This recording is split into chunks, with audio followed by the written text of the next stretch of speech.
إن الحمد لله نحمده ونستعينه ونستغفره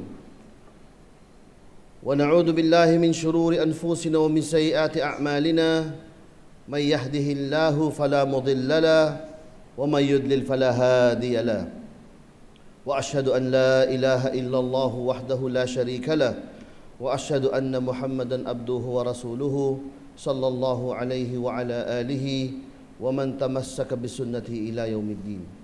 قال الله تعالى: يا أيها الذين آمنوا اتقوا الله حق تقاته ولا تموتن إلا وأنتم مسلمون. وقال أيضا: يا أيها الناس اتقوا ربكم الذي خلقكم من نفس واحدة وخلق منها زوجها وبث منهما رجالا كثيرا ونساء واتقوا الله الذي تساءلون به والأرحام إن الله كان عليكم رقيبا. وقال: يا أيها الذين آمنوا اتقوا الله وقولوا قولا سديدا يصلح لكم أعمالكم ويغفر لكم ذنوبكم ومن يطع الله ورسوله فقد فاز فوزا عظيما. Tunainahan lahat ng papuri para lamang kay Allah Subhanahu wa Ta'ala. Atin siyang pinupuri. Sa Kanya tayo humihingi ng ating mga pangangailangan at sa Kanya tayo humihingi ng kapatawaran para sa ating mga kasalanan. Ako ay nagpapakupkop kay Allah laban sa kasamaan ng aking sarili at sa resulta ng aking mga gawa. At sino man ang gabayan ni Allah ay walang makapagliligaw, at sino man ang kanyang hindi gabayan ay hindi ito makasusumpong ng gabay. At ako'y sumasaksi na walang Diyos na marapat sambahin maliban lamang si Allah, at ako'y sumasaksi na si Muhammad sallallahu alaihi wasallam ay ang kanyang huling propetang ipinadala. Sumakanya nawa ang kapayapaan at pagpapala at gayon rin sa kanyang mga kasamahan at sa lahat ng mga tumangkilik sa kanyang pamamaraan hanggang sa pagsapit ng araw ng paghuhukom. Sinabi sa Quran: O mga mananampalataya, matakot kayo kay Allah ng tunay na pagkatakot at huwag niyong hahayaan daratnang kayo ng kamatayan maliban na lamang na kayo ay mga tunay na Muslim. At sabi pa ni Allah Subhanahu wa Ta'ala: O sangkatauhan, matakot kayo sa inyong Panginoon na nilikha kayo mula sa isang tao at mula sa kanya ay nilikha ang kanyang kapareha at mula sa kanilang dalawa ay nilikha ang kalalakihan at mga kababaihan. Matakot tayo kay Allah at huwag natin puputulin ang mabuting ugnayan sa ating mga kamag-anakan sapagkat tunay na si Allah Subhanahu wa Ta'ala ay sa ating palagian ay nakamasid. At sabi pa sa Quran: O mga mananampalataya, matakot kayo kay Allah wa qulu qawlan sadidan. Magsalitaan niya ng matuwid, sapagkat sa pagsasalita ng matuwid ay patatawarin ang ating mga kasalanan at pag-iinamin ang ating mga gawa. At matakot tayo kay Allah at sundin ang kanyang mga ipinag-uutos at ang kanyang propeta. At tunay nga, nabibigyan tayo ni Allah Subhanahu wa Ta'ala ng dakilang tagumpay dito sa mundo at sa kabilang buhay. Mga minamahal na mga magulang at kapatid sa pananampalatayang Islam, bilang mga Muslim na naninirahan sa lugar na ang nakararami ay mga hindi Muslim, ay sadyang napakarami nating mga kinahaharap na mga pagsubok at mga problema. Ito'y isang katotohanan na iba ang isang Muslim na naninirahan sa lugar ng napakaraming mga hindi mananampalataya. Napakarami nating pinagdadaan ng mga pagsubok. Gayunpaman, ang isa sa kagandahan na tayo ay namumuhay sa lugar ng mga hindi Muslim ay binigyan tayo ni Allah Subhanahu wa Ta'ala ng napakalaki at napakadakilang pagkakataon na makakuha ng isang napakalaking reward na kahit kailanman ay hindi kayang makuha ng mga Muslim na naninirahan sa lugar ng mga Muslim. Ano ito? Ito ay ang pagtawag sa tao sa Islam, ang dawatu ilallah.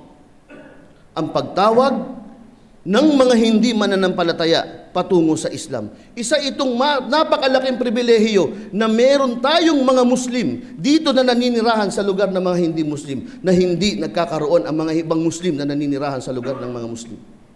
Kaya dapat natin itong malaman At sinabi sa Quran, وَمَنْ أَحْسَنُ قَوْلًا مِمَّنْ دَعَا إِلَى اللَّهِ وَعَمِلَ صَالِحًا وَقَالَ إِنَّنِي مِنَ الْمُسْلِمِينَ. Ang sabi sa Quran, meron pa daw ba niya mas iinam?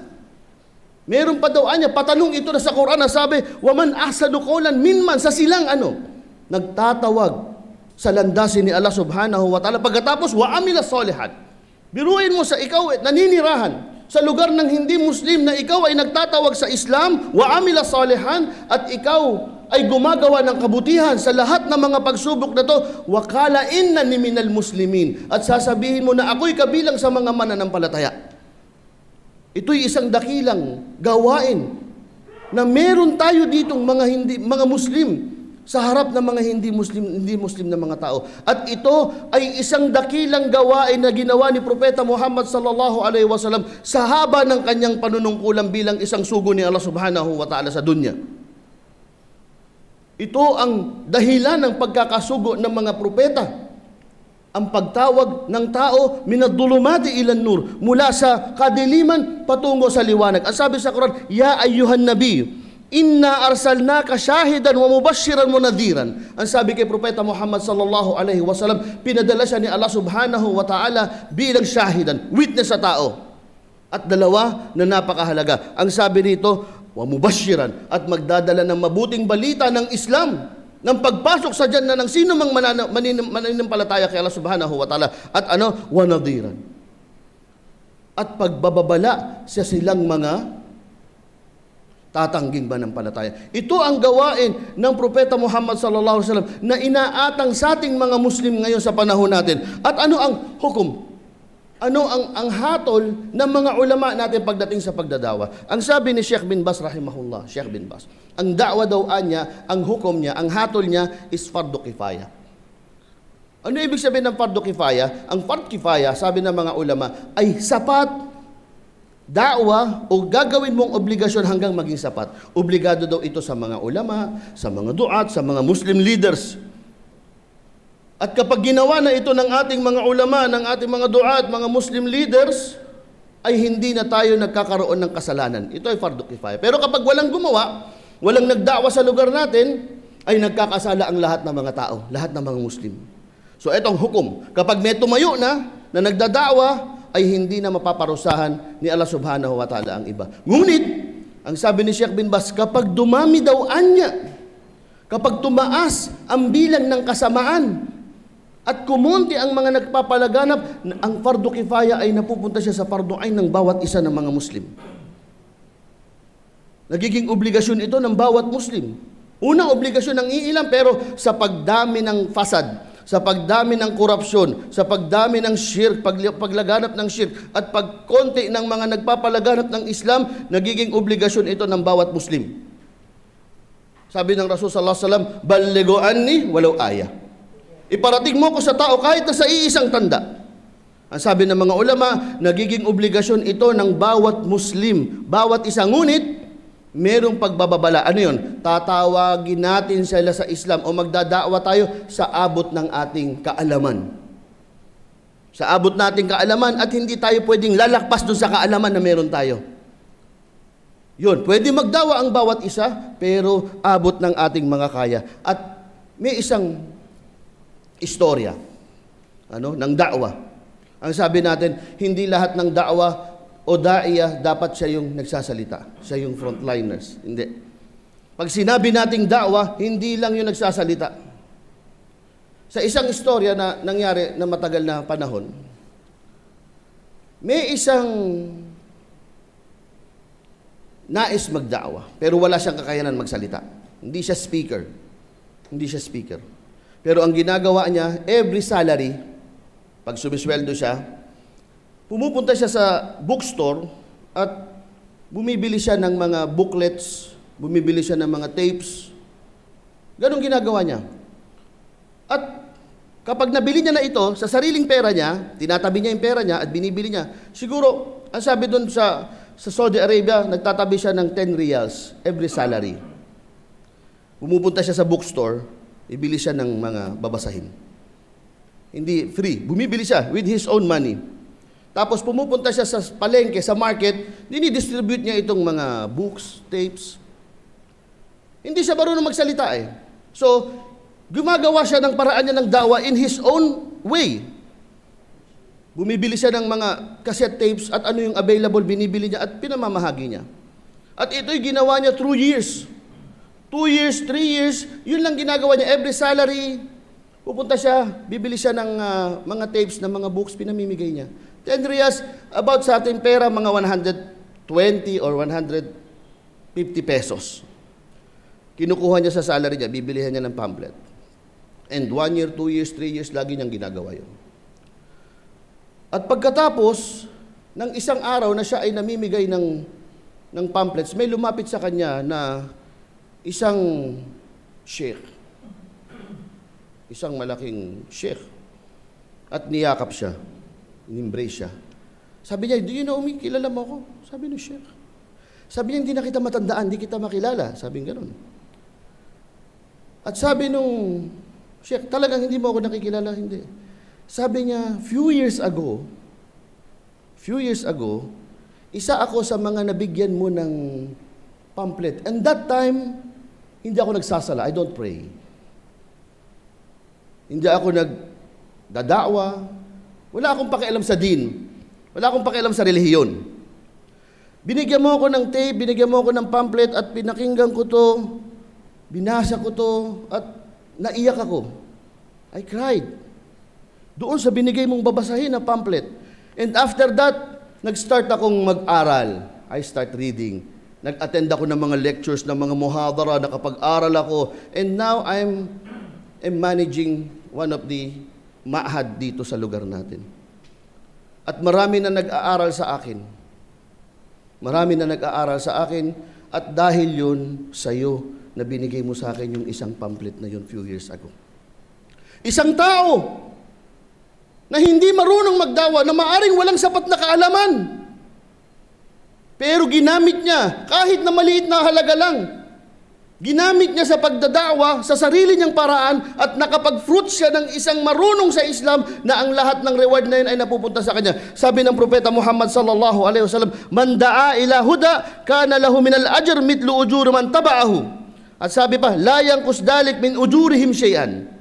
Sabi ng Rasul sallallahu alaihi wasallam, "Man da'a," sino man anya daw ang tumawag sa huda, sa landasing tama, ay bibigyan siya ni Allah subhanahu wa ta'ala ng ajar, mitlu ujur man taba'ahu, tulad ng reward ng sumunod sa iyo. Sino man anya daw ang naging dahilan na isang tao ay magabayan sa Islam o ang isang tao ay matuto ng Islam, ay bibigyan ni Allah subhanahu wa ta'ala ng reward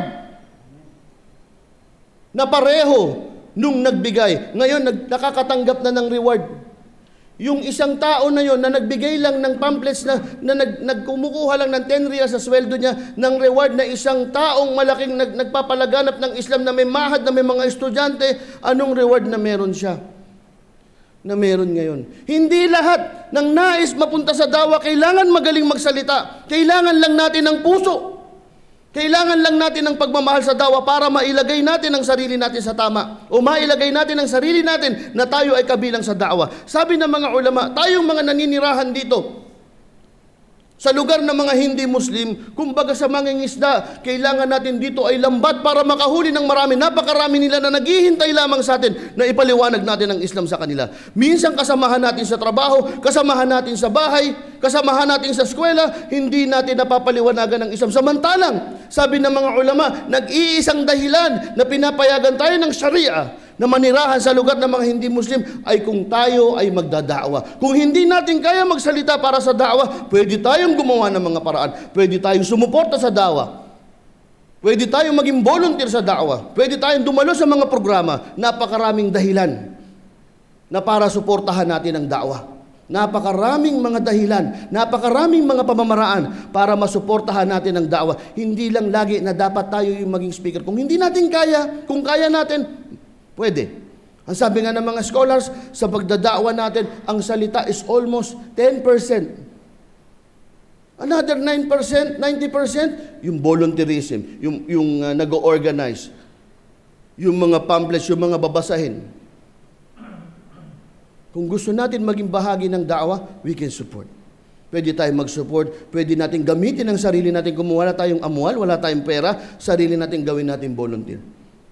At kung meron tayong kakayanan, pinakamainam ay suportahan natin ang mga gawaing da'wah. Lalo na, sinasabi natin, oo, suportahan natin ang ating mga kapwa Muslim na nag-aaral para ma-develop ang kanilang skill. Pero napakalaking obligasyon natin dito sa Pilipinas na dapat magsuporta tayo sa da'wah para tawagin ang mga hindi Muslim tungo sa liwanag ng Islam. So iduan natin mga kapatid sa pananampalatayang Islam na nawa ay ibilang tayo ni Allah subhanahu wa ta'ala sa mga tinatawag na duat, mga nagdadawa, mga kabahagi sa dawa, mga volunteer sa dawa. Kung tayo mga Muslim lang, ngayon dito na nagsasala ng Jumaah ay magdadala ng isang Muslim o ng isang non-Muslim sa Islamic Center kada Biyernes o kada Sabado at Linggo para magmadawahan sila, napakalaking magagawa nating pagbabago sa ating lipunan na ang tao magagabayan sa pananampalatayang Islam. Kung gagawin natin ang ating mga obligasyon na hindi ito kabigatan, meron sa atin taon nang lumilipas na hindi kayang ipaliwanag o na hindi kayang bigyan ng libro ang kasama niya sa kwarto na hindi Muslim. Kasamahan sa trabaho, maaring tayo pa ang amo, tayo pa yung boss.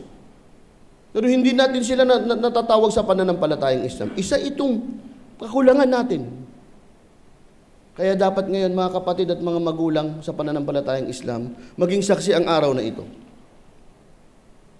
Maging saksi si Allah subhanahu wa ta'ala na nirinig natin ang mga pangaral na ito at tayo ay magpunyagi at itaguyod ang ating obligasyon sa da'wah. Wa aqulu qawli hadha wa astaghfirullah li wa lakum wa lisa'il muslimina min kulli dhanbin fastaghfiruhu fa innahu huwal ghafurur rahim.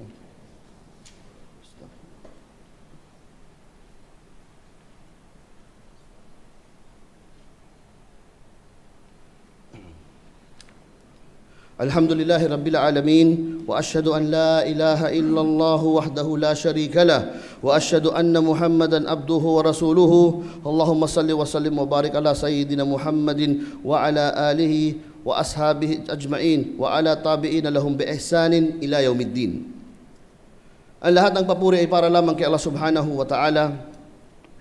At ako'y sumasaksi na walang Diyos na marapat sambahin maliban lamang si Allah. At ako'y sumasaksi na si Muhammad sallallahu alaihi wasallam ay ang kanyang huling propeta. Sabi ni Allah subhanahu wa ta'ala sa Quran, Kul hadihi sabili ad'u ilallahi ala basira. Sabi, kul, sabihin mo Muhammad, ito ang landasin ko. Alin? Ang pagtawag sa landasin ni Allah subhanahu wa ta'ala ala basira. Ang basira, ito ay ang clear knowledge. Ang sabi ng ibang nagpapaliwanag, combination ng knowledge at hikmah. Wisdom. Ang sino man na nagnanais na tahakin ng landas ng pagtawag ng tao sa pananampalatayang Islam, binigyan tayo ng kaida ng panuntunan ng Quran. Ang sabi, Ud'u ila sabili rabbika bil hikmah wal mau'izatil hasanah wajadilhum billati hiya ahsan. Ang sabi sa Quran, tawagin daw anya sila sa landas ng iyong Panginoon ng merong hikmah at mabuting pangangaral. Wajadilhum, merong pagkakataon na kailangan ka makipagdiskusyon, pero may kondisyon, billati hiya ahsan. Sa pamamaraang itong kabubuti. Pwedeng makipagdiskusyon kung nami-maintain natin yung tamang akhlak, tamang attitude, at ito ang ikabubuti. We can discuss. Pero tandaan natin, ang Rasul sallallahu alaihi wasallam, meron siyang dua. Dua. Ito'y para sa mga nagpapalaganap ng Islam. Ang sabi ng Rasul sallallahu alaihi wasallam sa dua, Allahumma inni a'udhu bika min ilmin la yanfa'. Allahumma a'udhu bika min ilmin la yanfa'. Ang sabi ng Rasul sallallahu alaihi wasallam, tinuro niyang dua, Ya Allah, nagpapakupkup ako sa iyo laban sa kaalamang walang benepisyo. Ibig sabihin, may mga kaalaman na hindi makapagdudulot ng benepisyo. At dito tayo nagpapakupkup. Napakarami nating maaalam ngayon. Pero ang sabi, ang pamamaraan ng da'wah ay basira. At kahit gaano kataas ang ating kaalaman, kung hindi natin alam ang pamamaraan ng hikmah, ito yung tinatawag na ilmi la yanfa. Knowledge na walang benefits, walang benepisyo. At ang hikmah, ito ay pinag-aaralan din, tulad kung paano natin kinuha yung ilm natin. At ang hikmah na to, nakukuha din to sa khibra, experience. Ang hikmah hindi siya nakukuha sa shahada, sa diploma. Ang ilm, maari, 4 years course. Pero pag hikmah, nakukuha to ng pagiging hinug ng isang propagator, ng isang nagpapalaganap ng Islam. Kaya nga ang Rasul sallallahu alaihi wasallam, ginawa niya itong dua na ito para kay Allah subhanahu wa ta'ala na ayaw niya. Tinuturuan tayong mga Muslim na darating ang panahon, magpakup-kup tayo kay Allah sa knowledge na walang benefits. Maaring napakataas ng knowledge, napakaraming diploma, pero la yanfa. Bakit? Walang hikmah. Walang wisdom. Kaya magpakup-kup tayo sa knowledge. Pag pagkukuha tayo ng knowledge, tandaan natin, mahalaga sa nagdadawa ang paggamit ng hikmah. At ito ang isang aral na dapat makuha natin na tayo ay nandito sa lugar ng mga hindi Muslim. Iduan natin kay Allah subhanahu wa ta'ala na ibilang tayo sa mga duat na nagpapalaganap ng Islam sa pamamagitan ng hikmah. Maraming yayakap sa Islam. Kapag tayo ay natutunan natin itong knowledge na merong hikmah. Iduan natin kay Allah subhanahu wa ta'ala na linisin ang ating mga puso pagdating sa pagpapalaganap ng Islam. Linisin natin ang ating mga puso na tayo ay mapabilang sa mga tinatawag na duat al-mukhlisin. Mga duat na ikhlas para kay Allah subhanahu wa ta'ala. At ibilang tayo sa mga volunteers. Ibilang tayo sa mga sumusuporta sa mga programa na ito. Suporta ng da'wah. At ibilang tayo ni Allah na bibigyan niya ng tagumpay dahil sa pagpapalaganap natin ng Islam. Wa'alamu anna Allah amarakum bi amrin azim.